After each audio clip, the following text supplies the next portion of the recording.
ಶಿವಮೊಗ್ಗದಲ್ಲಿ 1,00,000ಕ್ಕೂ ಅಧಿಕ ಮತಗಳ ಅಂತರದಲ್ಲಿ ಗೆಲ್ಲುತ್ತೇವೆ. ಬಿಜೆಪಿ ಅಭ್ಯರ್ಥಿ ಬಿವೈ ರಾಘವೇಂದ್ರ ಟಿವಿ5 ವಾಹಿನಿಗೆ ಈ ಹೇಳಿಕೆಯನ್ನು ಕೊಟ್ಟಿದ್ದಾರೆ. ಸಂಘಟನಾತ್ಮಕ ಚೌಕಟ್ಟಿನಲ್ಲಿ ಕೆಲಸ ಮಾಡಲಾಗ್ತಾ ಇದೆ. ಜಿಲ್ಲೆಯ ನಾಯಕರು, ಶಾಸಕರು, ಮಾಜಿ ಶಾಸಕರು ಸಹಕಾರ ಕೊಡ್ತಾ ಇದ್ದಾರೆ. ಸಾರ್ವಜನಿಕರು ಕೂಡ ಉತ್ತಮವಾದಂಥ ರೆಸ್ಪಾನ್ಸ್ ಕೊಡ್ತಾ ಇದ್ದಾರೆ. ಮೋದಿ ಅವರೇ ಮತದಾರರಿಗೆ ಮನವಿ ಮಾಡಿ ತೆರಳಿದ್ದಾರೆ. ಹೆಚ್ಚು ಮತಗಳ ಅಂತರದಿಂದ ಗೆಲ್ತೇವೆ ಅಂತ ಬಿವೈ ರಾಘವೇಂದ್ರ ಆತ್ಮವಿಶ್ವಾಸವನ್ನ ವ್ಯಕ್ತಪಡಿಸಿದ್ದಾರೆ.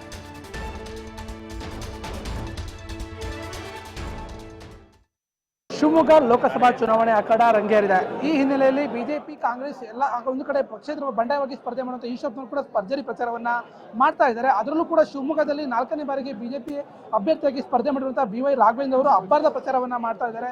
ಕಳೆದ ಕೆಲವು ದಿನಗಳಿಂದ ಕೂಡ ಕ್ಷೇತ್ರದಲ್ಲಿ ನಿರಂತರವಾಗಿ ಓಡಾಟವನ್ನ ಮಾಡ್ತಾ ಇದ್ದಾರೆ. ನೇರವಾಗಿ ನಾನು ಅವರನ್ನೇ ಮಾತಾಡ್ತೀನಿ. ಸರ್, ಈಗ ಸಾಕಷ್ಟು ಕ್ಷೇತ್ರದಲ್ಲಿ ಓಡಾಟವನ್ನ ಮಾಡ್ತಾ ಇದ್ದಾರೆ. ಹೇಗೆ ನಡೀತಿದೆ ಸರ್ ಪ್ರಚಾರ?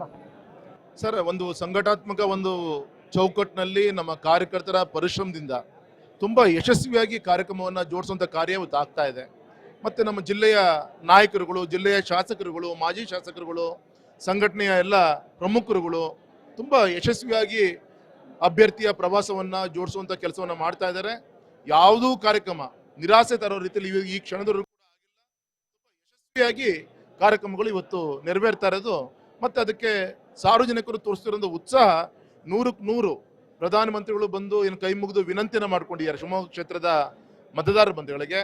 ಅವರ ಶ್ರಮಕ್ಕೆ ತಕ್ಕಂಥ ಗೌರವದ ಅಂತರದಲ್ಲಿ ನಮ್ಮ ಭಾರತೀಯ ಜನತಾ ಪಕ್ಷದ ಅಭ್ಯರ್ಥಿ ನಿಮ್ಮ ರಾಘಣ್ಣನನ್ನ ಭಾರತೀಯ ಜನತಾ ಪಕ್ಷದ ಅಭ್ಯರ್ಥಿನ ಆಶೀರ್ವಾದ ಮಾಡೇ ಮಾಡ್ತಾರೆ. ಬೈಂದೂರು ಕ್ಷೇತ್ರದಲ್ಲಿ ಜಾಸ್ತಿ ಓಡಾಟವನ್ನು ಮಾಡಬಹುದು. ಆ ಕಡೆ ಒತ್ತು ಕೊಡ್ತಾ ಇದೆ ಸರ್ ಪ್ರಮುಖವಾಗಿ. ಬೈಂದೂರು ಆ ಕೊಲ್ಲೂರು ತಾಯಿಯ ಒಂದು ಆಶೀರ್ವಾದ ಇತ್ತೋ ಏನೋ ಗೊತ್ತಿಲ್ಲ. ನಮ್ಮ ಶಿವಮೊಗ್ಗ ಲೋಕಸಭಾ ಕ್ಷೇತ್ರಕ್ಕೆ ಬೈಂದೂರು ಕ್ಷೇತ್ರ ಸೇರಿರೋದು ಕೂಡ ಒಂದು ದೊಡ್ಡ ಒಂದು ಆನೆ ಬಲ ಬಂದಂಗೆ ಆಗಿದೆ ಬಿಜೆಪಿಗೆ. ಯಾಕೆಂದ್ರೆ ಪ್ರತಿ ಚುನಾವಣೆಯಲ್ಲೂ ಕೂಡ ಹೆಚ್ಚಿನ ಅಂತರದಲ್ಲಿ ಆಶೀರ್ವಾದ ಮಾಡ್ತಾ ಇದ್ದಾರೆ. ಮೊನ್ನೆನೂ ಕೂಡ 74,000 ಅಂತರದಲ್ಲಿ ಆಶೀರ್ವಾದ ಮಾಡಿದ್ದಾರೆ. ಮೊನ್ನೆ ಬೈಂದೂರಿನಲ್ಲಿ ಕೊಲ್ಲೂರು ಮೂಕಾಂಬಿಕಾ ಸನ್ನಿಧಾನದಲ್ಲಿ ನಮ್ಮ ಕಾರ್ಯಕರ್ತರು ತೀರ್ಮಾನ ತೆಗೆದುಕೊಂಡಿದ್ದಾರೆ. 1,00,000ಗಿಂತ 1 ಮತ ಆದರೂ ಕೂಡ ಹೆಚ್ಚಿನ ಒಂದು ಅಂತರದಲ್ಲಿ ಭಾರತೀಯ ಜನತಾ ಪಕ್ಷವನ್ನ ನಾವು ಗೆಲ್ಲಿಸ್ತೀವಿ ಅಂತ ಸಂಕಲ್ಪನ ಮಾಡಿದ್ದಾರೆ. ಅಂದ್ರೆ ಈ ರೀತಿ ಹಗಲು ರಾತ್ರಿ ದೇವದುರ್ಬುವಂತಹ ಕಾರ್ಯಕರ್ತರ ಒಂದು ಪರಿಶ್ರಮದಿಂದ ನಮ್ಮ ಹೆಚ್ಚಿನ ಅಂತಲ್ಲಿ ನಮ್ಮ ಕ್ಷೇತ್ರದ ಮತದಾರ ಬಂಧುಗಳು ಆಶೀರ್ವಾದ ಮಾಡ್ತಾರೆ ಅಂತ ನಂಗೆ ವಿಶ್ವಾಸ ಇದೆ ಸರ್. ಪ್ರಮುಖವಾಗಿ ಈಶ್ವರಪ್ಪನವರು ದೆಹಲಿಗೆ ಹೋಗಿದ್ರು, ಅಮಿತ್ ಶಾ ಅವ್ರನ್ನ ಮೀಟ್ ಮಾಡ್ಲಿಕ್ಕೆ ಸಾಧ್ಯ ಆಗಿಲ್ಲ. ವಾಪಸ್ ಬಂದು ಸ್ಪರ್ಧೆಯನ್ನ ಮಾಡ್ತೀನಿ, ಅದರಲ್ಲೂ ಕೂಡ ಮೋದಿ ಫೋಟೋ ಇಟ್ಕೊಂಡು ಅವರು ಮತ ಕೇಳೋ ಕೆಲಸವನ್ನ ಮಾಡ್ತಿದ್ದಾರೆ. ಕಾರ್ಯಕರ್ತರಿಗೆ ಇದು ಗೊಂದಲ ಆಗಲ್ವಾ ಸರ್ ಅಂತ?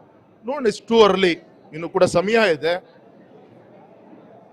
ಬರುವಂತದಲ್ಲಿ ನಮ್ಮ ಪಕ್ಷದ ಹಿರಿಯರು ಕೂತ್ಕೊಂಡು ತೀರ್ಮಾನ ತೆಗೆದುಕೊಳ್ತಾರೆ. ಹಿಂದುತ್ವ ಮತ್ತೆ ಕುಟುಂಬದ ಬಗ್ಗೆ ಕೂಡ ಸಾಕಷ್ಟು ಮಾತಾಡೋ ಕೆಲಸವನ್ನ ಮಾಡ್ತಾ ಇದ್ದಾರೆ. ಯಾವುದು ಕೂಡ ಹೊಸದಲ್ಲ ನಮ್ಮ ಕುಟುಂಬದ ಬಗ್ಗೆ ಮಾತಾಡೋ ವಿಚಾರ. ಎಲ್ಲದಕ್ಕೂ ಕೂಡ ಜನ ಮತದಾರ ಉತ್ತರ ಕೊಡ್ಕೊಂತ ಬಂದಿದ್ದಾರೆ. ಬರುವಂತದಲ್ಲಿ ಈ ರೀತಿಯ ಟೀಕೆಗಳಿಗೆ ಉತ್ತರವನ್ನು ಕೂಡ ಕೊಡ್ತಾರೆ. ಈಗ ಪ್ರಮುಖವಾಗಿ ಕಾಂಗ್ರೆಸ್ ನಾಯಕರುಗಳು ನಿಮ್ಮ ಅಭಿವೃದ್ಧಿ ವಿಚಾರವನ್ನ ಬಿಟ್ಬಿಟ್ಟು ವೈಯಕ್ತಿಕವಾಗಿ ಟೀಕೆ ಮಾಡೋ ಕೆಲಸವನ್ನ ಕೂಡ ಮಾಡ್ತಾ ಇದ್ದಾರೆ. ಅಭಿವೃದ್ಧಿ ಅಥವಾ ಸಮಸ್ಯೆ ಬಗ್ಗೆ ಯಾರು ಮಾತಾಡ್ತಾ ಇಲ್ಲ.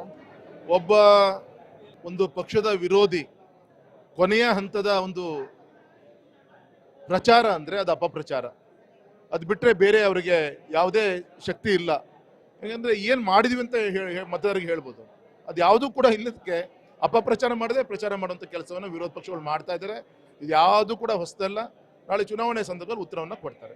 ಕುಮಾರ್ ಬಂಗಾರಪ್ಪ ಅವರನ್ನು ಭೇಟಿ ಆಗಿದ್ದ ಜೊತೆಗೆ ಕಾರ್ಯಕರ್ತರು ಮುಖಂಡರನ್ನು ಹೆಚ್ಚೆಚ್ಚಾಗಿ ಭೇಟಿ ಮಾಡ್ತಾ ಇದ್ದಾರೆ. ನೀವು ತುಂಬಾ ಸೌಹಾರ್ದಿತವಾದಂತ ಮಾತುಕತೆ ಗೌರವಾನ್ವಿತ ನಮ್ಮ ಕುಮಾರ್ ಬಂಗಾರಪ್ಪನವರ ನೇತೃತ್ವದಲ್ಲಿ ಆಗಿದೆ.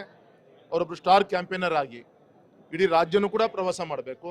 ಅದ್ರ ಮಧ್ಯನೂ ಕೂಡ ಜಿಲ್ಲೆಗೂ ಕೂಡ ಸಾಕಷ್ಟು ಸಮಯವನ್ನು ಕೊಡ್ತೀನಿ ಅಂತ ಗೌರವಾನ್ವಿತ ಕುಮಾರ್ ಬಂಗಾರಪ್ಪನವರು ಒಪ್ಕೊಂಡಿದ್ದಾರೆ. ನಿನ್ನೆ ಅಧಿಕೃತವಾಗಿ ಸ್ವರ್ಭದಿಂದ ಅವ್ರ ಪ್ರಚಾರವನ್ನು ಕೂಡ ತೊಡಸ್ಕೊಂಡಿರೋದು ದೊಡ್ಡ ಒಂದು ಶಕ್ತಿ ಬಂದಂಗೆ ಆಗಿದೆ ಸರ್ ನಮ್ಮ ಸಂಘಟನೆಗೆ. ಸಲ್ಲಿಕೆ ಯಾವಾಗ ಮಾಡ್ತಾರೆ ಡಿಸೈಡ್ ಆಗಿದೆ ಸರ್? ನಾಳೆ 18ನೇ ತಾರೀಕಿಗೆ ಗುರುವಾರ ನಮ್ಮ ಜಿಲ್ಲೆಯ ರಾಜ್ಯದ ಎಲ್ಲ ನಾಯಕರುಗಳು, ಗೌರವಾನ್ವಿತ ಯಡಿಯೂರಪ್ಪ ಸಾಹೇಬರು ಇರ್ತಾರೆ, ನಮ್ಮ ರಾಜ್ಯಾಧ್ಯಕ್ಷರು ಇರ್ತಾರೆ, ಜಾತ್ಯತೀತ ಜನತಾದಳದ ನಾಯಕರಂತ ಸನ್ಮಾನಿಸಿದ ಕುಮಾರಸ್ವಾಮಿಗಳು ಸ್ವತಃ ಅಭ್ಯರ್ಥಿ ಆಗಿದ್ರು ಕೂಡ ಆಶೀರ್ವಾದ ಮಾಡ್ಲಿಕ್ಕೆ ಬರ್ತೀನಿ ಅಂತ ಒಪ್ಕೊಂಡಿದ್ದಾರೆ. ಸೊ ದೊಡ್ಡ ಸಂಖ್ಯೆಯಲ್ಲಿ ಜನಸ್ತೋಮ ಜೊತೆಗೆ ನಾವು ನಾಮಪತ್ರವನ್ನು ಸಲ್ಲಿಸಬೇಕು ಅಂತ ಪಕ್ಷ ಆ ದಿಕ್ಕಲ್ಲಿ ತೀರ್ಮಾನ ಮಾಡ್ತಾ ಇದೆ ಸರ್. ಪ್ರಮುಖವಾಗಿ ಇದು ಅಭ್ಯರ್ಥಿ ಬಿವೈ ರಾಘವೇಂದ್ರ ಅವರ ಮಾತು. ಪ್ರಮುಖವಾಗಿ ಪಕ್ಷ ಮೋದಿ ಅವರೇ ಕೂಡ ಶಿವಮೊಗ್ಗದಲ್ಲಿ ಈಗಾಗಲೇ ಚಾಲನೆಯನ್ನು ಕೊಟ್ಟು ಮತದಾರರಿಗೆ ಒಂದು ಭರವಸೆಯನ್ನು ಕೊಡೋ ಕೆಲಸವನ್ನ ಮಾಡಿದ್ರು. ಆ ನಿಟ್ಟಿನಲ್ಲಿ ಅಭ್ಯರ್ಥಿಯಾಗಿ ನಾನು ಕೂಡ ಸಾಕಷ್ಟು ಓಡಾಟವನ್ನ ಮಾಡ್ತಾ ಇದ್ದೇನೆ. ಇದೇ ತಿಂಗಳ 18ನೇ ತಾರೀಕು ಏನು ನಾಮಪತ್ರವನ್ನು ಕೂಡ ಸಲ್ಲಿಕೆಯನ್ನು ಮಾಡ್ತೇನೆ. ಅವತ್ತು ಕುಮಾರಸ್ವಾಮಿ ಅವರು ಇರ್ಬೋದು, ಯಡಿಯೂರಪ್ಪ ಇರ್ಬೋದು, ಎಲ್ಲರೂ ಕೂಡ ಬಾಯಿ ಆಗ್ತಿರೋ ಮಾತನ್ನ ಏನು ಬಿವೈ ರಾಘವೇಂದ್ರ ಅವರು ಹೇಳ್ತಾ ಇರುವಂತದ್ದು. ಕ್ಯಾಮ್ರಾ ಪರ್ಸನ್ ಮಹೇಶ್ ಜೊತೆ ನವೀನ್ ಪುರ್ದಾಳ್, ಟಿವಿ5 ಶಿವಮೊಗ್ಗ.